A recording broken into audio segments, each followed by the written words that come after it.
Guys, welcome to the Wednesday Cardone University Mastermind. My name is Steve Spray, coming to you live from the 305. We are waving the 10X flag, okay? So you guys need to get you one of these right here, okay? This is the type of actions you guys need to be applying right now. Get your 10X actions on.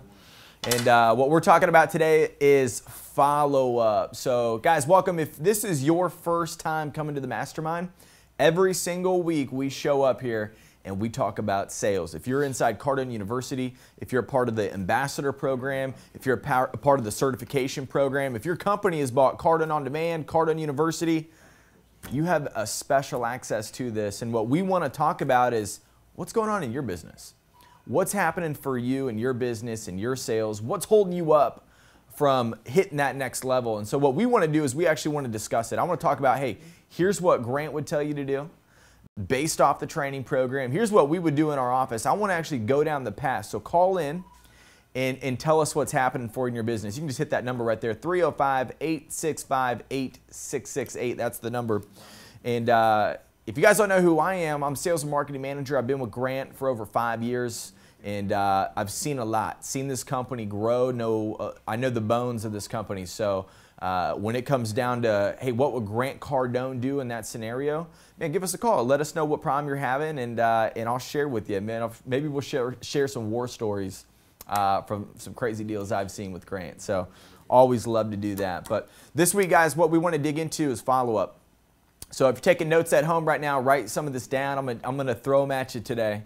Okay, I want you to understand the follow-up. It is the greatest sales secret of all time. Grant said it, and I'll actually tell you, that is the one thing that I know to be true. Other than the 10X rule is the first thing I know to be true. The second, dang, 6 callers already. So we've got the follow-up is the greatest sales secret. Man, if you were terrible at closing, I wouldn't even worry about it, man. What I would do is I would get good at follow-up, okay? But getting good at follow-up means that there's some areas of opportunity for you to make a mistake. What we want to talk about is the 10 mistakes that most salespeople are making. We're going to cover them today. We're going to go over them, but what I want to do is show you first where it's at inside the program. So you want to go inside your follow-up portion of your program. So we've got our man Francisco here. He's inside the full curriculum. And just depending on how your program's set up, just find that box that says the follow-up. So just so you guys know, there's 132 courses inside this program, okay? If there's 132 courses inside of a program, you better believe that, dude, there's some stuff I need to know about that. I want you guys to focus on this part today. Mistakes with the follow-up.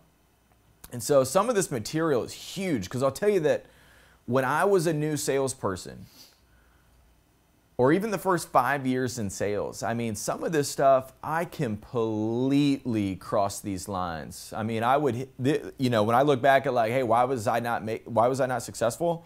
I'm like, well, dude, some of these right here were, they were more of what I was doing than what I wasn't doing. So, not leaving a voice message, never making an attempt to the call, thinking a customer is going to call me back, waiting too long on the follow-up. So how do you know how long you should be waiting to follow up? Okay, so let's go over a couple of these first. I'm gonna go through these and I want you guys to study the videos. Number one, the most important thing is that most salespeople, they never ever make the phone call. So you've got to make the phone call. You've got to make the phone call. You've got to make the phone call. That's what Grant's gonna tell you. He's like, look, it's not gonna happen. They're not gonna call you. If you're even in the follow-up, guess what? There's something that the customer is not certain about.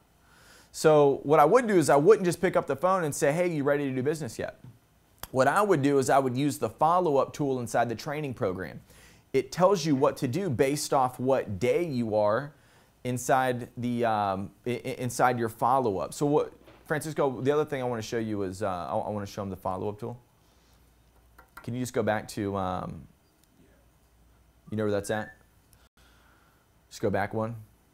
Actually, guys, there's 2 places. Yeah, that's fine. Go back. Back again? Yeah, we'll go back one more. We'll go back one more. And then on the sales portal right there, I just want you to slide over on the sales side. You can slide it. Or just click on sales. That's fine. You can click on sales and then go down. There's the follow-up tool right there, follow-up tool. So guys, look for the follow-up tool. So depending on what program you have, this looks a little bit different. If you don't have the follow-up tool, just go ahead and click resume. If you guys do not have the follow-up tool, you do have this information. It's just set up differently. It's right inside the follow-up program. It's called 365 Days of Follow-Up. what Grant's going to tell you is, hey, look, it looks different to follow up on day 1 than it does on day 30. Looks a lot different than it does on day 150. Looks incredibly different if it was 1 year. Francisco, if I gave you a call, man, if I hadn't talked to you in a year, you know, what do you think that follow-up should look like? You think if I called you up and I just said, hey, Francisco, what's up, man? It's Steve. Hey, just check in and see if you guys are ready to do this deal. Forget about you, man. Dude, you would have totally forgot about me, you know? So guys, I want you to know that, look, the number one reason is that salespeople, they never make the phone call. Use the tool in there that Grant created. It is a gold mine for you. Number 2, not enough phone calls. If you look at that follow-up tool right there, look, there's 25 different phone calls that are set up. I would tell you that those are perfect, but he's also going to tell you inside those videos that, look, we're not just doing a follow-up today with a phone call. We're going to do a follow-up with a text message and email. So you want to look at all these different strategies. Grant loves the octopus. If you come into our office, we've got these octopuses all over the freaking place. Grant finally said, hey, look, we can't accept any more octopus stuff here, okay, because we got a lot. You need to do that to people, right? You need to cover them up, right? I don't want to just go in one direction and just only make the phone call. I'm gonna cover them up with a lot of different follow-ups. Okay, so not enough phone calls would be a huge mistake for you. Okay, the other thing that it's going to go into is not enough calls on a regular basis. Let me tell you what he's talking about. You could have a customer on day 1, and then if you don't follow up with them for 30 days, how much interest do you think that they have at this point? Probably lost a little bit, right? What happens if you check back in with them and they're like, you know, like, hey, we're not ready. Like, look, there's something that is missing right there. If you know it's the right thing to do, then you need to look for the problem. Deals get done when problems get solved. If they're pushing it off, it's because they don't think you can solve the problem. So you got to look at those different angles, right? Sometimes there's some other factors involved if you're doing like a B2B situation where there's multiple people involved. Like, man, there may be some other people. There may be multiple problems to solve with your business. Okay, so not enough calls on a regular basis. Just follow that follow-up tool. There's multiple calls in the first 5 days. Multiple calls. I'm heavy follow-up in the first 5 days. Okay, I'm hitting them from all different angles. Text, emails, calls, right? Just covering people up like with information, what to say here, what to say on the text, right? And then I'm going to back off a little bit. And then I'm going to spread it out. And it's going to be very strategic, right? He's going to go in and talk about how to invite people to industry events and like how to use things like that. Like I just did this. It works. Look, and I'll explain to you how it works. Okay, so and then let's go into this. Number 4, waiting too long to follow up. If you wait too long to follow up, they're going to forget about you. They're going to move on. They're going to lose their interest. Okay, you know, when I have my phone in my hand, guess what happens? Facebook message, Instagram message. I get 30 Instagram messages per day if I'm lucky, right? So I mean, it's 30 there, you know, probably another 10 on Facebook. Like anything could happen. I could be on a website looking at a product. I could call somebody and say, hey, want to get some more information on this. In the middle of that call, boop, my phone's blowing up, right? Guess where my attention just went? Over here. Okay, then I get, oh, okay, cool. Then I hang up. You don't ever call me back. Dude, I forgot I made the phone call. I forgot I was even interested in it. So this is a huge mistake for salespeople that, number 1, they don't make enough, they never make the phone call. Number 2, not enough. 3, it's not on a regular basis. Number 4, they wait too long to follow up. So if you just have a big gap in there where I don't call somebody back, do not expect to get a deal. You don't even deserve a deal. Okay, let's take the first caller and we're going to get back to this list of 10. All right, so we have Evan from Texas. Hey, what's up, man, from Texas? How's it going? Is it Ewan? Good, man. Hello? Ewan. Yeah, how do you pronounce your name, man? Is it Ewan? Ewan. Yeah, like you win, I lose. That's how people remember. Ewan. I like that, man. I like that. That's good. All right, man, what do you got? How can I help you out this week? Yeah, so, man, I didn't realize this was like a one-on-one type thing. I thought it was like a group call. This is cool. Dude, there's 42,000 people on this call right now, man. You're in the spotlight right now. Oh, you're talking to me and everyone's listening? Yeah. Everybody is listening, man. So we've got, let me ask you this. What type of business are you in? Yeah, I'm in medical equipment sales. Dude, that's awesome. What's the hardest part about your job? Man, for me, staying organized, focused, and touching everyone I need to touch in the amount of time that I have it. I still haven't got a system down that I've been doing this 6 years. I still don't have a system down that works well for me. Yeah, well, you know, one of the, and that's interesting that you say that, because like I've definitely been there where I didn't have that. I was all over the place. And just so happens for like today's topic, we're talking about the 10 mistakes made with follow-up. And number 10 actually happens to be not organizing to store data. And so, man, what I would do is I would look at that, because what we used to have is we would write everything down in notepads. I had a stack of like 8 notepads, all these deals, and like I didn't have a CRM. You know, I'd have to like flip back through. If I'm like, oh man, I got this guy on the phone. I got him on the phone and I'm like flipping through. Like it just wasn't, it was such a mistake because I couldn't even remember like, hey, what were we talking about with this guy? Even when I did follow up, you know, and so what problems have you seen just from not being organized? Like how has that been able to like negatively impact your business? So I do a lot of face-to-face, you know, so I'll go to a hospital, go to different departments, meet different directors, and I typically don't, at this point, unless it's somebody new, I don't set appointments. So I'll get face-to-face with them. I could be in a hospital for an hour or 2 hours seeing everybody. So by the time I come out, I've got a lot to do for that particular visit. Yeah. But then that starts eating into all the time I need to make either phone calls or just all the busy work I got to follow up on. So that seems to be I don't know how to avoid that. Yeah. know?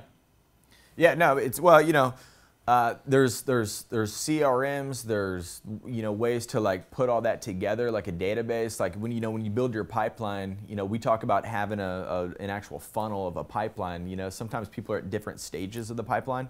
Some people are really ready to buy. They've got an immediate problem. Other companies, like when I do B2B sales. So, you know, when I got like a big company, you know, I'm on the phone with Verizon Wireless, hundreds of salespeople, right? So they call up, like what they're looking at doing overnight is I'm not gonna close that guy on that call and then just totally turn over and a couple hundred employees are now all of a sudden hitting with our program, right? So like there's a little bit of a process involved, and if I don't stay organized during that deal, I lose that deal. Because what happens is a company like Verizon's like, dude, you can't even like stay organized to handle this. And then like, so like that's where being a professional, one of those things would be being organized. And so, man, what I would do is I would try to look at, hey, how can I stay really organized? And let me tell you one of the benefits of being able to keep good notes. I learned this from Grant. Grant would come in when we were on phone calls, and if we weren't writing down word for word, like words that they were saying, he would rip into us. He'd be like, get off that call. I mean, he would like, and it would be us. Like we would just get ripped for it, because what he wants to know is says, what are the exact words that they're saying? Especially when I call back to follow up, because if I've got a guy who's like, you know, hey, look, we're looking for another $400 in gross. If you guys can solve that problem with our business, you know, another $400 per deal, then you know, maybe we could take this on down the field. And I call him back and I'm like, hey man, you want to do that training program? And I'm not even thinking with his real problem, I will not get that deal. So that's why having notes and staying organized is so important, man. So thanks a lot for calling in. And guys, I'm telling you, I mean, that was one of the mistakes. So one of the mistakes is not being organized to store data.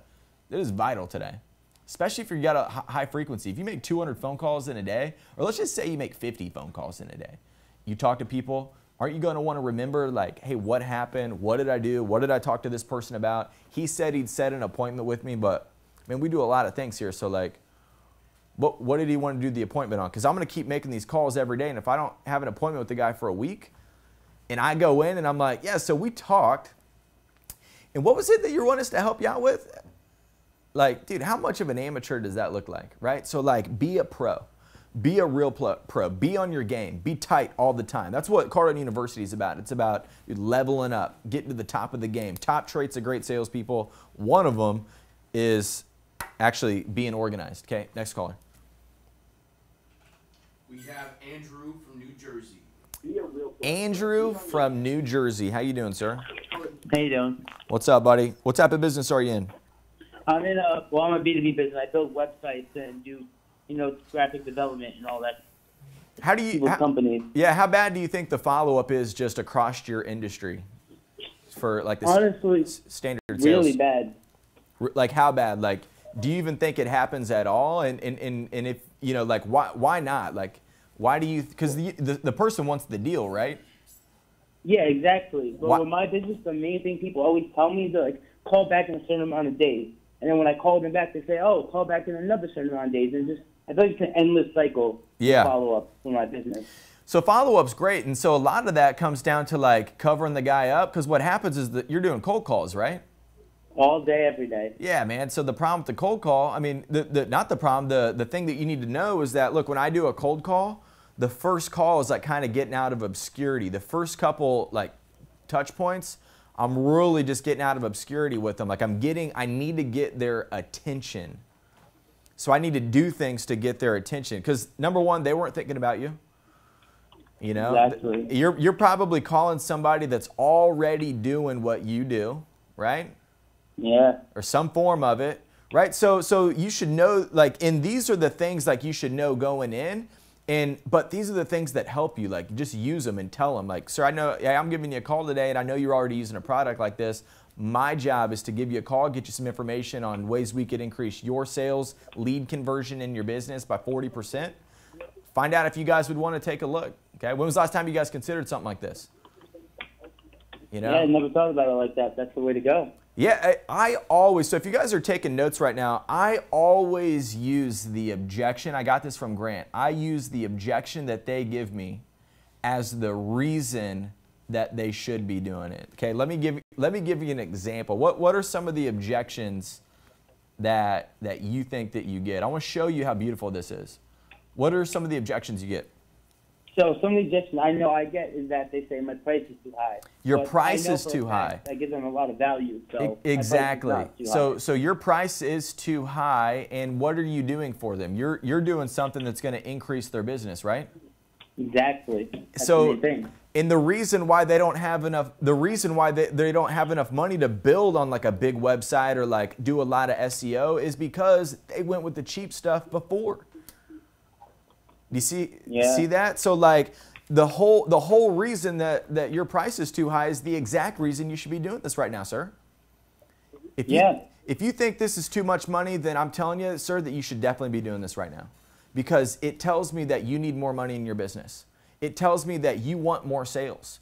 Okay? I know you don't want to have budget constraints in your business when you know it's the right thing. What I'm talking about today is something to drive sales. It's going to be something that you haven't ever done before. And let me tell you, you're going to keep getting what you get right now.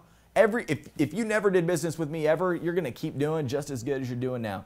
I'm not talking about that. I'm talking about chasing the money that you're not getting. That's what my business does. Okay? And it is a lot of money.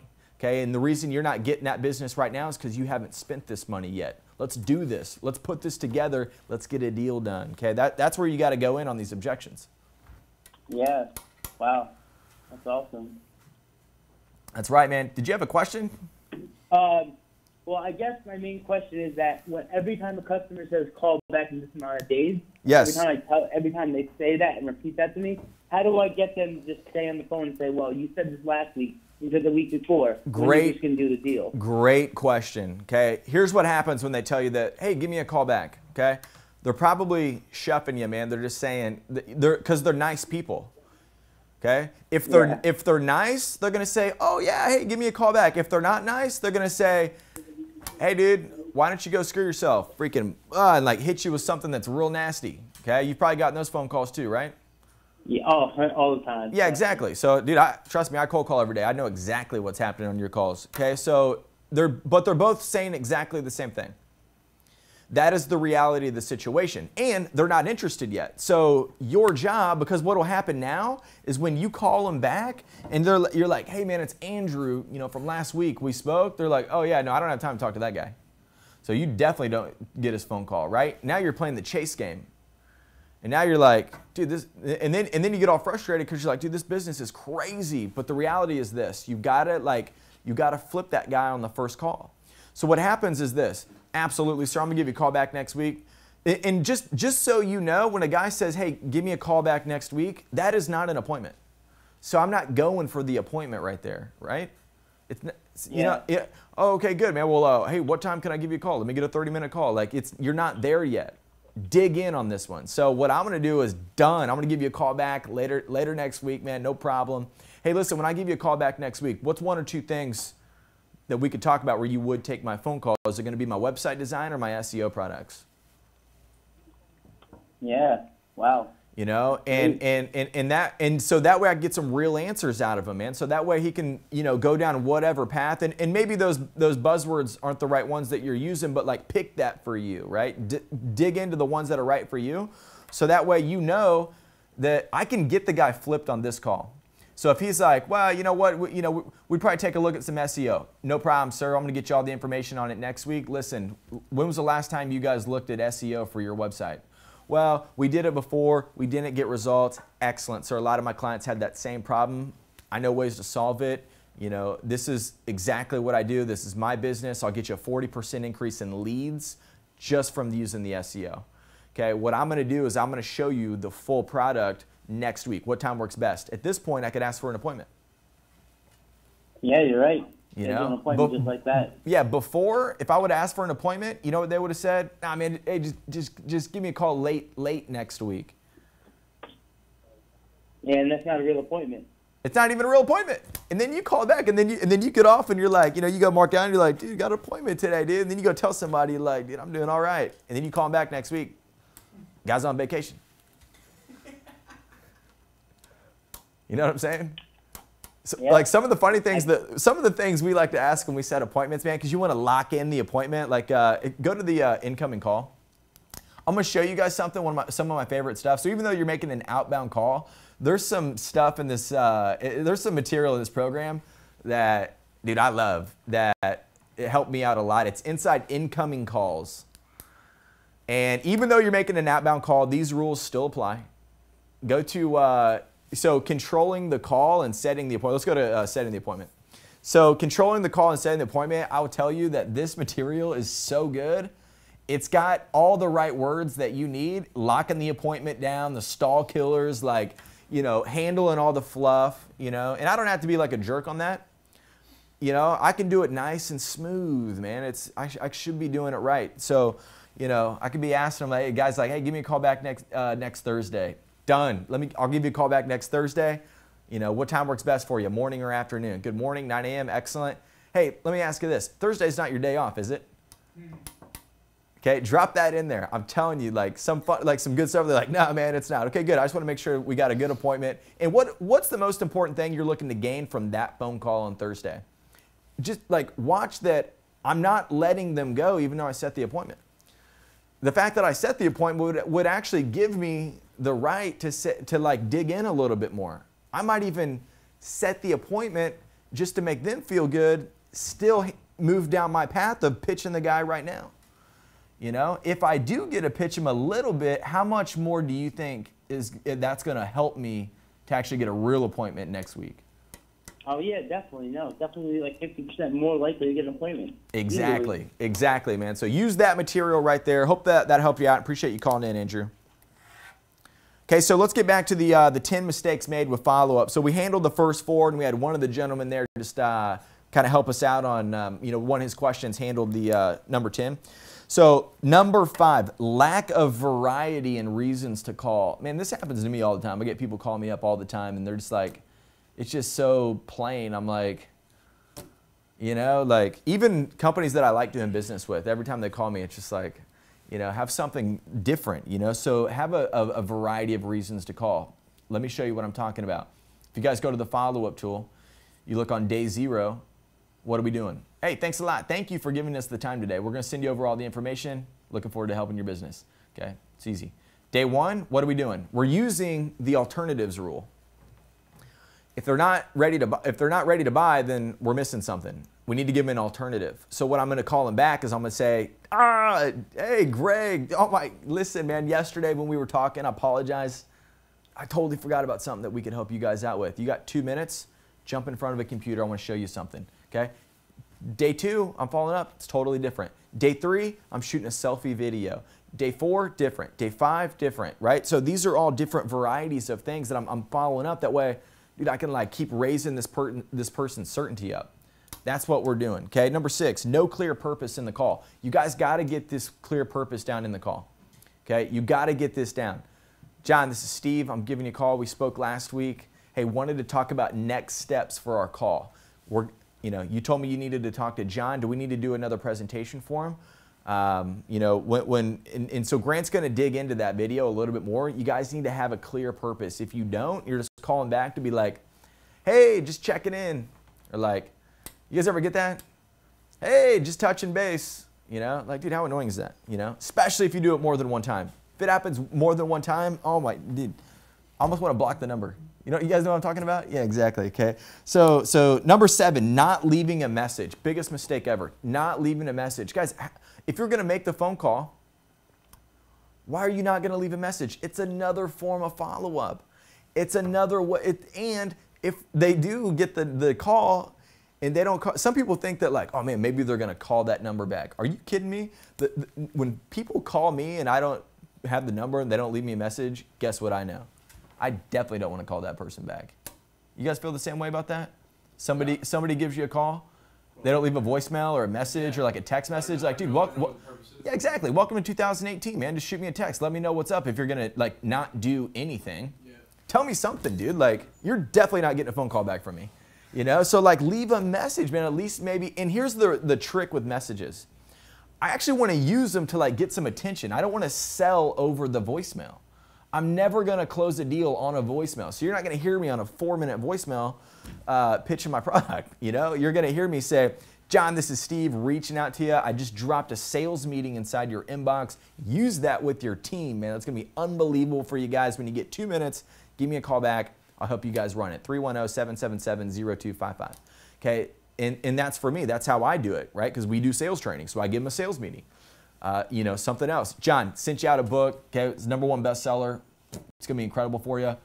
Won the Axiom Best Business Book of the Year award. Okay, that's coming out. You should see it in your inbox in 2 days. Okay, hope you guys are doing awesome. Right, I'm gonna use it to like direct me towards other places. Right, maybe I direct it towards an email that I sent over. So you guys got to come up with that. He talks about it. Grant breaks it down in the follow-up training. Number 8, not collecting critical data for future sales. I talked about that earlier. So you got to collect the critical data. That way you know what to talk to them about later on. And number nine, the big one, write this down, not asking for referrals. Major, major, major mistake. Okay, every time I'm on a call with the client, I'm asking, who should I be calling right now? Who do you know that I should be reaching out to right now? Okay, so I want you guys to ask for more referrals. Okay, I want you to do this for yourself this week. When you're on the phone with a client, I want you to ask them, who should I be calling this week? Who do you know that I should be reaching out to?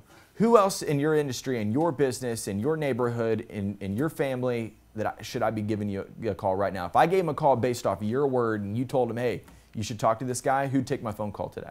I'm telling you, it opens the doors. Much easier phone call than cold. Okay, let me get one more call here.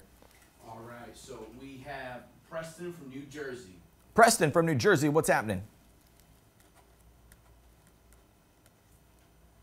Preston, what's up, buddy?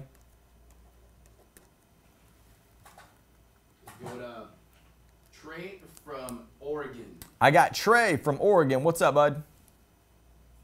Hey, Steve. How you doing, man? Dude, anytime I'm waving the 10X flag, man, I'm doing unbelievable. Unbelievable. How are you doing, buddy? I'm doing good, man. I love it. So, guys, talking about follow-up, it's perfect because that's what I wanted to ask you about today. I love that, man. Well, that's why we do the Mastermind show. So what is it about follow-up that I can help you out with? All right, so I've got a situation. So here's what happened. Got a lead from my sales manager for a place that opened up here in the city in which I live, and I went to the facility, stopped in for a personal visit, got to the decision maker. He had about 10 seconds. He's like, man, I gotta hurry. I can tell you're a salesman. What do you sell? And I basically got about 2 seconds into saying what I do. You know, this is what I do. And he cuts me off and says, not interested. I gotta go. And so I left my card on his desk with a note on the back that said, hey, man, call me. I can help you out here. I left. When I got back to my office, called his facility about 20 minutes later. When he found out who I was, he hung up on me. So then I used send-out cards. So what I did was I sent a gift with a card to his facility afterward, which will probably get there in the next 3 to 4 days. Okay. My question is, with a customer like that who doesn't take doesn't give you a chance to explain what you do when you're in person, hangs up on you when you call him back, how persistent should I be in the follow-up? I mean, what should I do next, or should I call? Should I wait? What's your business again? Well, I forget what's your business again. So basically, security systems. So burglar alarms for facilities. Yeah. So I don't know what problem that solves for them. Do you? What's that? What problem does that solve for them? Protection of assets and employees. Excellent. And he already has this service, correct? He does. So why would he want to switch? So that he can work with me and my company to receive the service that we provide and the. I know, but like you're the one who wants that. So like you're the guy who's trying to chase the hot chick, and the hot chick's like, "Nah, bro, I'm good." Right. You know what I'm saying? So what happens is, and this is why I asked you those questions, because most salespeople have this problem, by the way. They're calling a company, already does the same thing that they do, and they're not trying to, this isn't something that's new for them. They probably had a certain security system for 40 years. What he's trying to do is come in and replace what they're doing. A lot of people do this. The mattress guy does this. The car guy does this. Anybody in B2B does this, right? So this is a huge thing. Number one, ask what problem do you solve for him? And if you need to look at it, right? Because when I asked you like, hey, well, why would he want to switch from them to you? And you were just like, well, because, man, so he can do business with us. Well, like, he doesn't know you, right? He doesn't trust you yet. Like, so it probably cost him more time to take a call with you than, like in my condo, I have tile, like whatever that nice tile is all the way in there, okay? If somebody called me up today and was like, dude, I want to sell you some tile, and I'm like, well, I already got it, dog. You know what I mean? And then they're like, well, no, but we've got better tile because it's with us. And I'm like, I really don't care. You know what I'm saying? Like, you're kind of like, and so you need to build something up to way I do care, right? So like you need to get the interest. So with that being said, I want to find out what would be interesting to him. Like what problems could you solve that he's not currently having solved right now? Yeah, one thing would be we could help him with all of his facility surveillance as opposed to just one of the systems that he may that he already has in place. So do you know that that's the case though? Do you know that he's only doing one location? I don't know that that's the case. Okay, then that'd be real important, man. I'd start there first. I'd try to find out. Like, this is where you got to dig in a little bit because you're not going to get that deep with this guy. And, and maybe, like, this is why you got a full pipeline, too. You know what I'm saying? Because, like this guy may be a longer cycle. Like, you're not going to flip this guy overnight because kind of like the tile scenario I just gave you. I've got more pressing problems than that. So what I would look at is, and that would be one, hey, so we could do all your properties. What else could you do that would actually solve a problem? If this guy said, hey, you know what? Let's switch over to you. Love what your guys are doing. I'm going to get rid of the company I've been doing business with for 20 years. We want to go with you. What other problem do you solve for him? Additional systems. So not only can we provide burglary alarm protection, but we can also provide you video surveillance. And if you have fire alarms in your facility, we can provide you the code required monitoring and inspection testing services for those as well. Now that is a little bit more interesting. That, like, you know what I'm saying? That's a little, yeah. You know what I'm, like, that's a little bit more, that's good. What else? I'm kind of hitting a blank, to be honest with you, Steve. This is where you guys got to dig in on your business. Yeah. I know this is where you got to look in because, like, this is where you're going to get stuck because if you can't, like, dig into this yourself, and, like, it's usually not with your product. It's what your product solves, right? Like, nobody, like, when I go buy a car, right, I don't actually buy a car. When I go lease a car, I don't actually want the car. I don't really care about the car. Like, I'm literally buying a ride to get to and from places. Yeah. You know? Okay, well here's like so I would look a little bit deeper into what would be a dominant buying motive for one of your buyers. Okay. Okay, so can I ask you? So we talked a lot about kind of the pitch and building a value proposition for the client. But here's the problem I feel like I have at the moment is I can't even get the opportunity to have the conversation with them. Right. So maybe follow up. So I would like mail them different stuff. The next time you talk to them, just say, hey, sir, listen, we do security. Okay. I want to give you a 10-minute, I know you don't want to talk to me. I know you're not interested. I know you're already doing business with somebody else. I get that. Okay. I knew that before I gave you a call the first time. Okay. What I'm proposing is you give me 10 minutes. Okay. If you don't like what I have to say, I'm going to personally stand out in front of your business for 24 hours and give you free, actual real security by me at no charge. Okay. What do you say, man? Give me 10 minutes. Let me show you what we got. If you don't like it, I'll never give you a call back. Can you do that? What we're going to do with that is, man, we're going to get all your companies, all your platforms together. We're going to give you additional systems. You can link your fire systems with that. The newest technology. Okay, we're in 2020 with this stuff right now. That's how new our products are. I want you to see it. If you don't like it, look, man, I'll move on down the road. Maybe you know a guy that I can help out. Is that fair? Would you give me a shot? Would you give me 10 minutes? You know, and you're really only going to get that if you catch them on a call. Okay, so you got to do all these. Thanks a lot for giving a call in, man. I appreciate that. So, guys, look, go over the 10 mistakes. If you know the mistakes, you will have a more likely chance of not making them, right? So you got to have a variety of reasons to call. You got to cover them up. What this guy should do, what Trey should do is Preston. What Preston should do is actually go in. Was that right? I was on the wrong name. What he should do is actually go in and go. There's 22 courses on advanced follow-up strategies. This is some of the stuff we use to get in front of people. Check it out in the follow-up training. It's all the way down at the bottom. You're going to love it, okay? It gets a little bit more attention. So, guys, listen, every Wednesday we show up, Cardone University Mastermind, to help you out. So thank you so much for joining. We've got the 10X Business Bootcamp. It's coming up. It's October 5th, 6th, and 7th. If you guys do not have tickets yet, give us a call. Call into the office, talk to anybody here, give me a call, reach out to me, message me any way that you can, send me an email, okay? I'll get you best prices, best options, best payment options, okay? I might even let you come stay at my place, okay, if you need a place to stay, okay? I don't know what's gonna happen, but we want you here because we know how impactful that is. Like, just go to YouTube, type in Grant Cardone Bootcamp, and watch any of those videos from people who've been, okay? All the successes that they give, they're not small successes. These are people that spend $5,000 to come in and get a freaking monster makeover, monster tactical setup for their business. So, guys, follow us back here at the Cardone University Mastermind, and thank you so much for joining. We'll see you back next week.